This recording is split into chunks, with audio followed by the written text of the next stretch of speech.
नमस्कार। तो आज मैं फिर से अपना जो फेवरेट मेरे लेखक हैं, कहानीकार हैं, चेखव, उनकी कहानी लेकर के हाजिर हुई हूँ।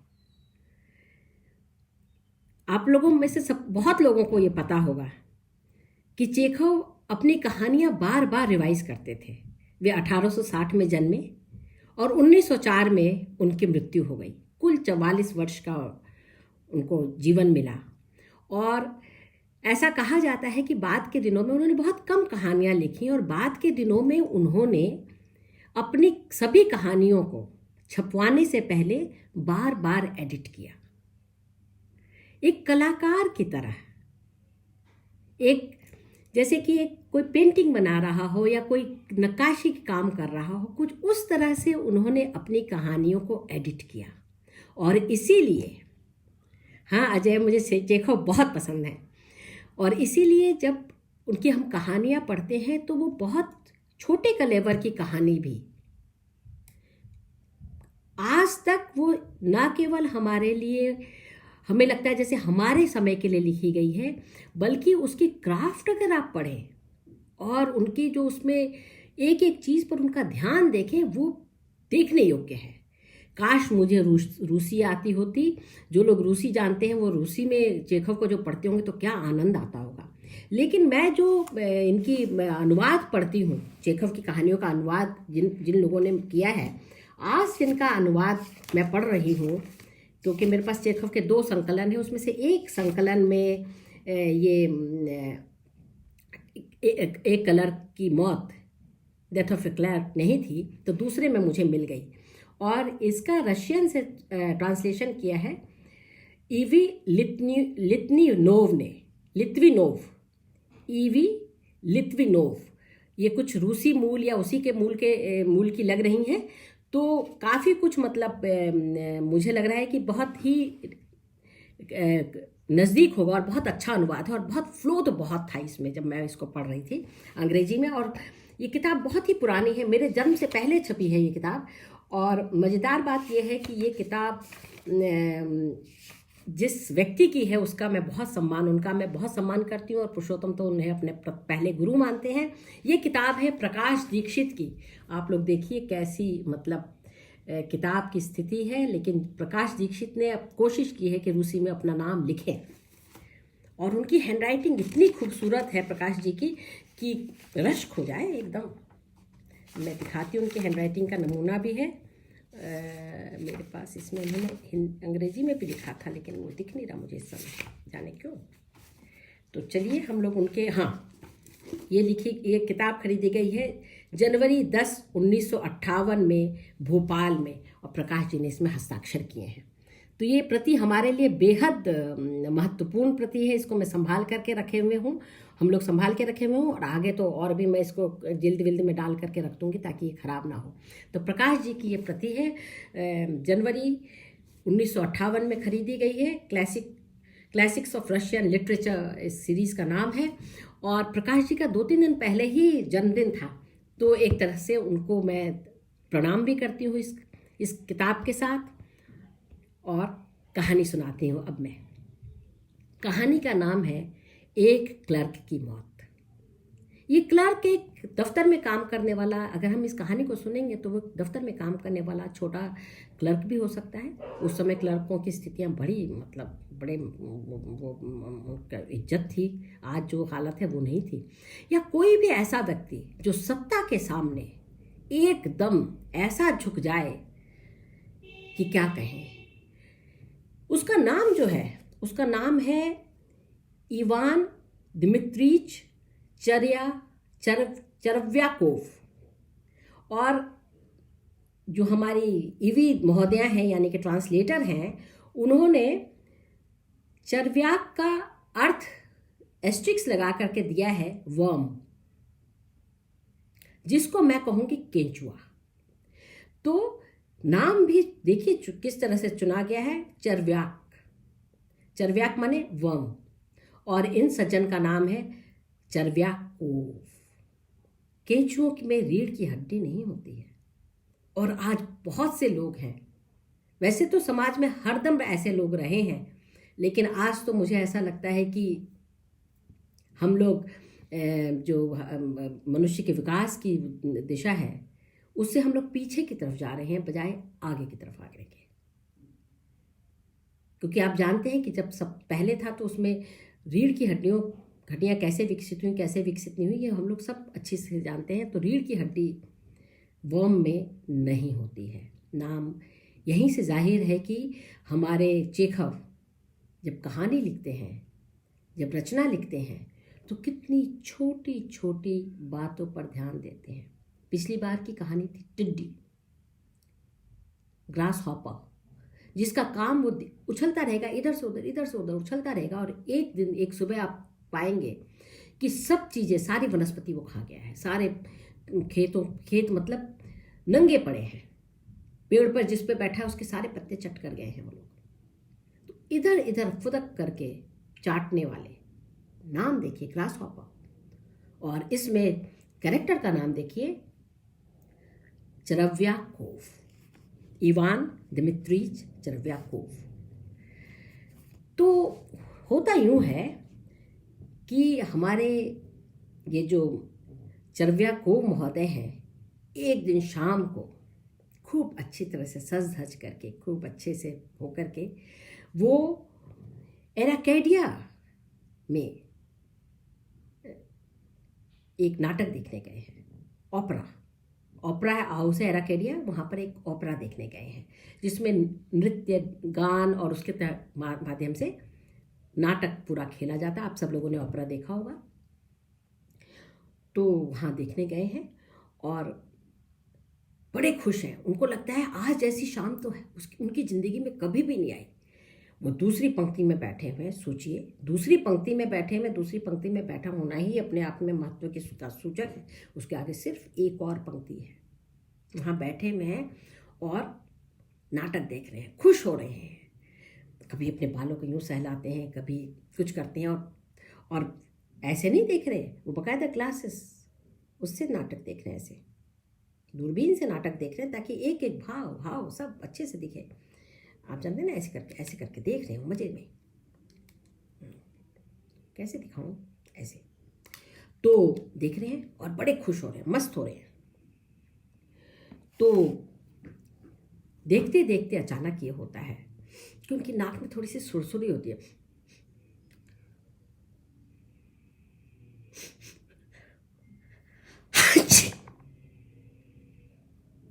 ये सब इतना अचानक होता है, और आप जानते हैं ना अचानकता हमारी जिंदगी में कैसे कैसे चीजें कर देती है। अचानक उनकी नाक में सुरसुरी होती है और वो छींक देते हैं। वैसे हम चाहते हैं कि जिंदगी में अचानकता ना आए, लेकिन छींक तो अक्सर ही अचानक ही आती है। तो उनको छींक आती है। फिर वो धीरे से रुमाल निकाल करके चोर निगाहों से इधर उधर देखते हुए अपना नाक साफ करते हैं। बड़ी सुंदर रुमाल निकालते हैं, सेंट लगा हुआ, इधर लगा हुआ, धीरे धीरे नाक साफ करके और रख देते हैं। और फिर इधर उधर देखते हैं, संकोच है उनको, बड़ा शर्म आ रही है, आंखें झुकी हुई। फिर इधर उधर देखते हैं कि उनकी ठीक अगली सीट पर एक छोटे कद के, मोटे गुलबुले और बिल्कुल चांद सर लिए, वो अपने ग्लव्स से अपना सर, वैसे तो सफ़ेद ग्लव्स पहने होंगे, ग्लव्स से अपना सर ऐसे ऐसे करके अपना, या कोई और रंग के ग्लव्स पहने होंगे, ऐसे सर करने और अपना कुछ बुदबुदा रहे हैं। यह देखते ही चरव्याकोव को एकदम शर्म आ जाती है, चेहरा लाल हो जाता है, आंखें और झुक जाती हैं और समझ नहीं आ पाते कि वो क्या करे, क्योंकि उनकी छींक से थूक के कुछ छींटे और संभवतः नाक से जो द्रव्य निकलता है उसके भी कुछ छींके। मेरे को एक ही शब्द याद आता है इसके लिए, हम लोग भोजपुरी में उसको नीटा बोलते हैं। तो वो जो है म्यूकस, उसको भी पोंछ रहा है अपने ग्लव्स से, वहाँ पर साफ कर रहा और बुदबुदा रहा है। मोटा थुल एकदम चांद शरीर, सर उसका चांद, एक बाल भी नहीं हुआ, ऐसा सर। तो ये एकदम मतलब घर घबरा जाता है, इधर उधर देखता है और फिर उसके बाद धीरे से झुक करके उनको कहता है, सर, हिज एक्सीलेंसी, महोदय, हिज एक्सीलेंसी, मेरा कोई इरादा इस तरह का नहीं था, अचानक ही छींक आ गई, मुझे माफ़ करें। तो वह पीछे मुड़कर देखता है, चुप रहो, चुप रहो, मुझे माफ़ करें, हिज एक्सीलेंसी, मुझे माफ़ करें। अच्छा, वो खींच रहा है, एक तो छींक दिया, दूसरे मतलब नाटक चल रहा है, तो इसके बोलने से अब आवाज़ भी मतलब उसमें वैसे तो भंग उत्पन्न हो ही गया, टूट ही गया, लेकिन जो आवाज़ सामने कही जा रही है वो भी नहीं सुनने दे रहा। चुप रहो, शांत बैठो, कुछ गुर्राते से वो बोलते हैं।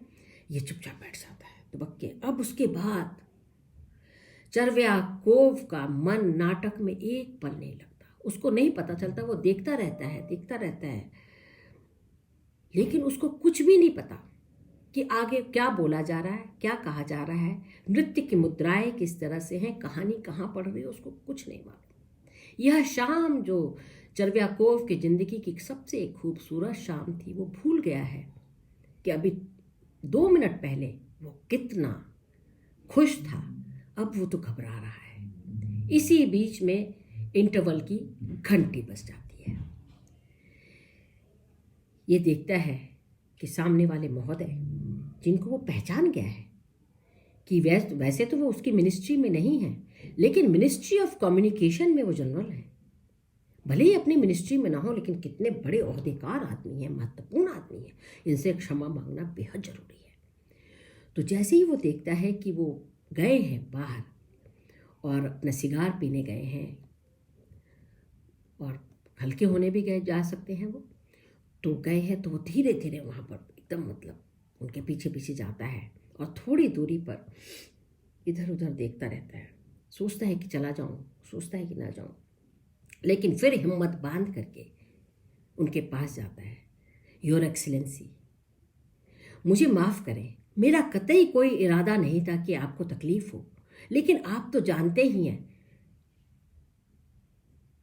मैं तो भूल गया था, तुम मुझे फिर याद दिलाने आ गए। क्या तुम्हारा यही लक्ष्य है कि तुम मुझे बार बार याद दिलाते रहो?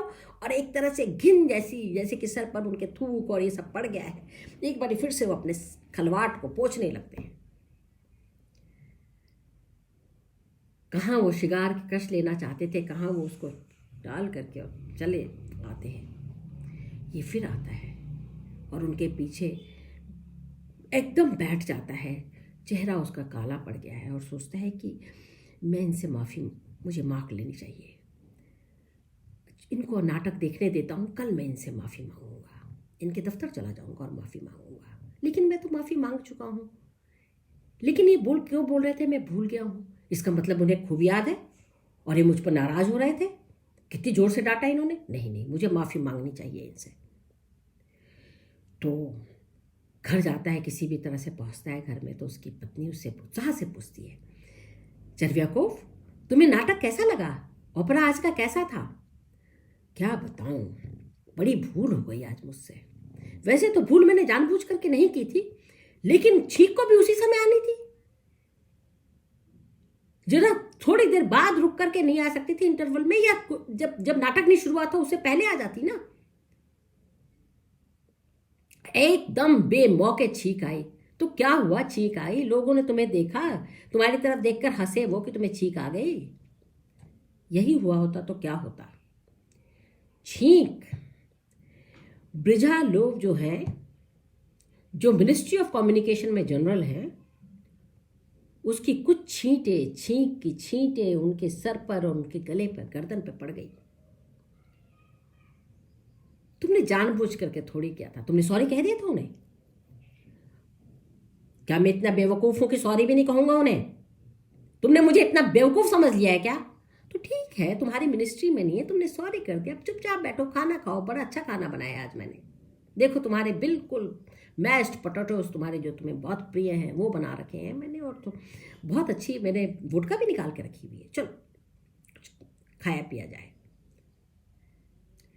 तुम्हें खाने की पड़ रही है, यहाँ मेरी जान निकल गई है कि वो उसके सर पर सर पर, ओहो तुम समझती क्यों नहीं, उस सर पर एक भी बाल नहीं था, सीधे सीधे सर पर पड़ गई, बालों पे नहीं, सर पे। ऐसा करना, अभी शांत रहो, कल सुबह जाकर के उनसे माफी मांग लेना। वैसे जरूरत तो है नहीं, तुम माफी मांग चुके हो और तुम्हारी मिनिस्ट्री में भी नहीं है, जरूरत तो है नहीं, लेकिन फिर भी अगर तुम्हारा मतलब तुम्हें लग रहा है कि माफी मांगनी चाहिए तो चलो तुम कल सुबह मांग लेना माफी। अगले दिन सुबह जब ये अपने मामले सुलझा रहे थे, लोगों की शिकायतों को सुन रहे थे, उन पर अपनी राय दे रहे थे, उनको तारीखें दे रहे थे, तो पता चला कि जैसे उन्होंने कहा नेक्स्ट, अगला कौन है, तो पता चला कि चरव्या कूव महोदय वहां खड़े हैं, हाथ जोड़े हुए, कमर झुकाए हुए, कुछ इस तरह से। योर एक्सीलेंसी, कल रात को मेरा कोई, तुम फिर आ गए, तुम्हारा मसला क्या है? कल रात को तुमने मेरे सर पर छींक दिया, मुझे जाकर के घर में रात को नहाना पड़ा। वैसे तो हम लोग रात को नहाते हैं, लेकिन मैं इस ओपेरा को देखने के लिए मैं शाम को नहा चुका था, मुझे फिर रात को जाकर के नहाना पड़ा, दोबारा नहाना पड़ा, और तुम फिर आ गए। जाओ भागो। महोदय मेरा कतई कोई, एक बारी सुन लीजिए महोदय प्लीज, आप नाराज, भागो नेक्स्ट। चरव्या को वहीं खड़ा रहा, अपनी बारी का इंतजार करता कि जब सब लोग चले जाएंगे तो वो ध्यान से बताएगा कि ये प्राकृतिक चीज है जिसमें मतलब हम कुछ नहीं कर सकते, कब छींक आ जाए हमें पता थोड़ी होता। कोई मैं नाक में तीली डाल कर छींक थोड़ी रहा था कि नाक में रुई डाल करके छींक रहा हूं, प्राकृतिक चीज है, कुछ हुआ और छींक आ गई। मैं इनको समझा दूंगा कि मैंने जानबूझ करके उनके साथ कोई गुस्ताखी नहीं की है, उनका कोई अपमान नहीं किया है। वो खड़ा रहा, 2 घंटे खड़े खड़े पैर भी दुख गए, आज ऑफिस में भी नहीं जा पाया वो अपने, लेकिन वो खड़ा रहा। और जब सब खत्म हो गए तो फिर पीछे पीछे वो उनके पीछे पीछे चलता हुआ वो आया। हिज एक्सीलेंसी, प्राकृतिक वो एक, फिर तुम फिर से आ गए, भागो, अब नजर मत आना, जाओ यहां से। मेरी बात एक बारी सुन ले, एक बारी मुझे माफ कर दे। चाहते हो कि मैं चौकीदार बुलाऊं? नहीं, मैं चाहता हूं। चरव्याकोव ने सोचा कि आज जाकर के मैं एक अच्छी सी एप्लीकेशन लिखूंगा और उस एप्लीकेशन में सारी बातें अच्छे से स्पष्ट कर दूंगा और इन्हें वो एप्लीकेशन दे दूंगा, इनके पास भेज दूंगा। इन्हें शायद मैं जा रहा हूं, मैं अपनी बात अच्छी तरह से नहीं कर पा रहा, लेकिन आज मैं बहुत ही अच्छी तरह से एप्लीकेशन लिख करके इन्हें सारी बात बता दूंगा। रात को बैठा, तुम क्या कर रहे हो?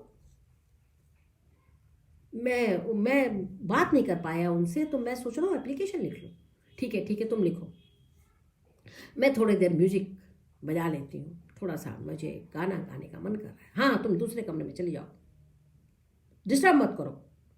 वो लिखने लगा, लेकिन उसको शब्द ही ना सूझे, कागज पर कागज फेंकता रहे। कभी उसका कलम में उसकी ना चले, कभी इंक ज़्यादा आ जाए, कभी पता चले कि मतलब जो जिस होल्डर से वो लिख रहा है वही उसकी निब भी टूट गई, उससे लिखा ही ना जाए, समझ ही ना आए कि वो क्या लिखे, किन शब्दों में क्षमा मांगे।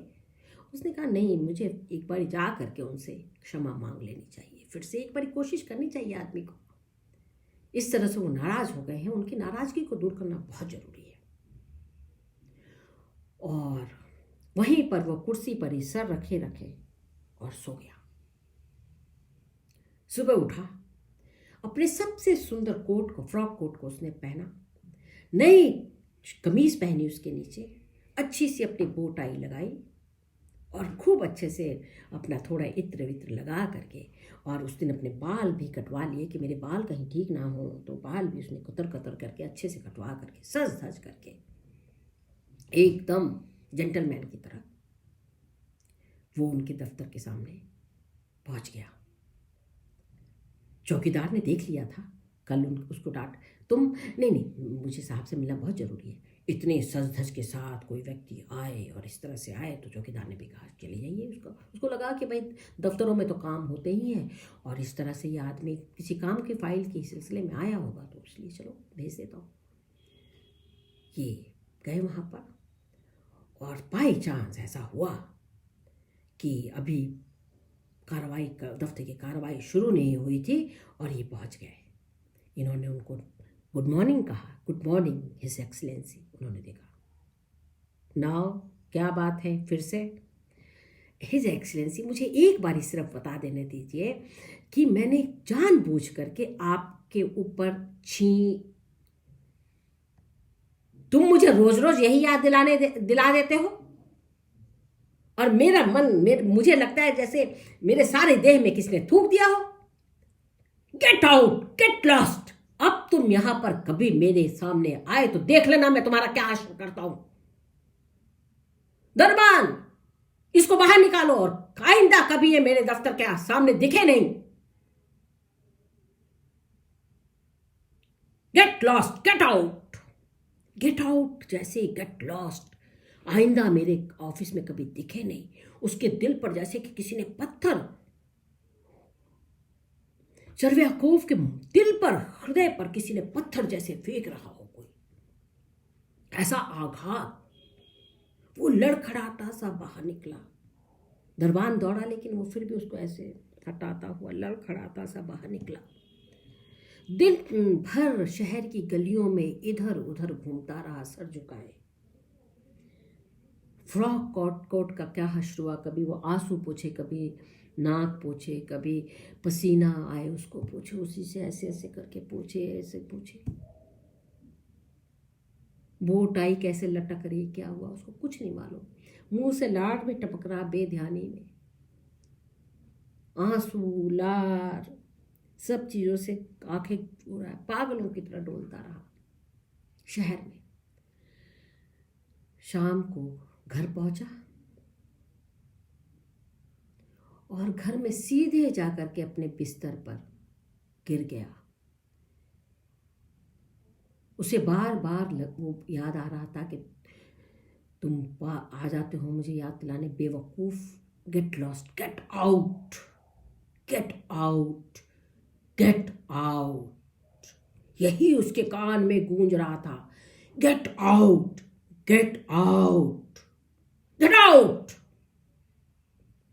और सुबह जब उसकी बीवी ने उसे हिलाया, उसको उठाया, उठो आज तुम्हें दफ्तर नहीं जाना क्या?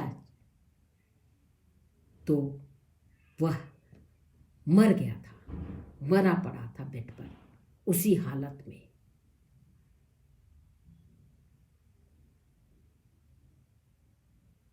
और उसका मुंह उसी तरह से खुला हुआ था जैसे कि वो कह रहा हो, अपने प्राणों से कह रहा हो कि अब मुझे माफ़ी नहीं मिलेगी। Get out.